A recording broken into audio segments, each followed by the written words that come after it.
এইতে এই দোষরটাই বেশি জড়িত। এইটা এলাকাটা হলো বনশ্রী এলাকা, যে এই ঘটনাটা ঘটছে এটা আমার নজরে আছে। এখানে ওই জায়গায় যে আমার আইন শৃঙ্খলা বাহিনীর যারা লোক আছে, আমি তাদেরও যদি কোনো গাফিলতি থাকে আমি তাদেরও আইনের আওতায় আনবো। এই আমার এই পদত্যাগের ব্যাপারে আজকে তো প্রথম না, মানে তারা আমার যেই কারণে পদত্যাগ করতে বলে ওই কারণগুলি যদি আমি উন্নতি করে নিতে পারি তো আর কোনো পদত্যাগের প্রশ্ন না। তারা চাচ্ছে আইন শৃঙ্খলা পরিস্থিতি উন্নতি।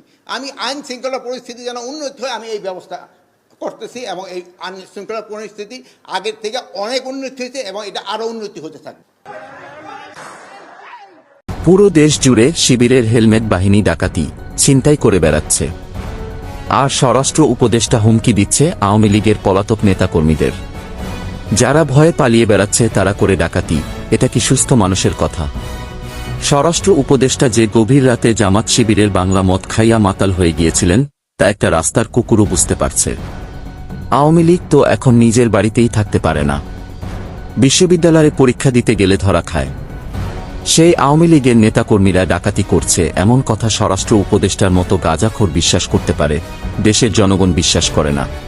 একজন মাতাল গাঁজাখোর লোক যখন স্বরাষ্ট্র উপদেষ্টা হয় তখন দেশের মানুষের নিরাপত্তার অভাব হবেই। মাতাল গাঁজাখোর উপদেষ্টার চোখের সামনে শিবিরের সন্ত্রাসীরা বাড়িঘর লুটপাট করছে, ধর্ষণ করছে, সেটা তার চোখে পড়ে না। শিবিরের হেলমেট বাহিনীকে মাতাল গাঁজাখোর স্বরাষ্ট্র উপদেষ্টার চোখ দেখে না। নেশার ঘোরে রাতের অন্ধকারে সংবাদ সম্মেলন করে বলে আমি আওয়ামী লীগের ঘুম হারাম করে দিব। মদ খেয়ে মাতাল হয়ে ডাকাত ছিনতাইকারী ধরার কথা ভুলে যায়। এমন মাতাল স্বরাষ্ট্র উপদেষ্টা পৃথিবীর কোনো দেশে কখনো ছিল কি না খুঁজে দেখতে হবে। একজন মাতাল গাঁজাখোর কিভাবে রাষ্ট্রের এত গুরুত্বপূর্ণ দায়িত্ব পেল সেটাও খতিয়ে দেখা দরকার। ডক্টর ইউনূস একটি গাধা, সেই গাধার সরকারে মাতাল স্বরাষ্ট্র উপদেষ্টা। ডক্টর ইউনূস নামক একটি গাধার উপরে ভর করে বাংলাদেশ ধ্বংসের শেষ সীমায় পৌঁছে গেছে। শিবির নামক হায়নার কবলে দেশ।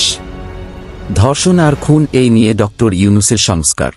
চারদিকে যখন ধর্ষণ, খুন আর লুটপাট হচ্ছে তখন প্রতিবাদী সায়ান এখন 5 তারকা হোটেলে মদ খেয়ে শিবিরের সন্ত্রাসীদের নেংটা নাচ দেখাচ্ছেন।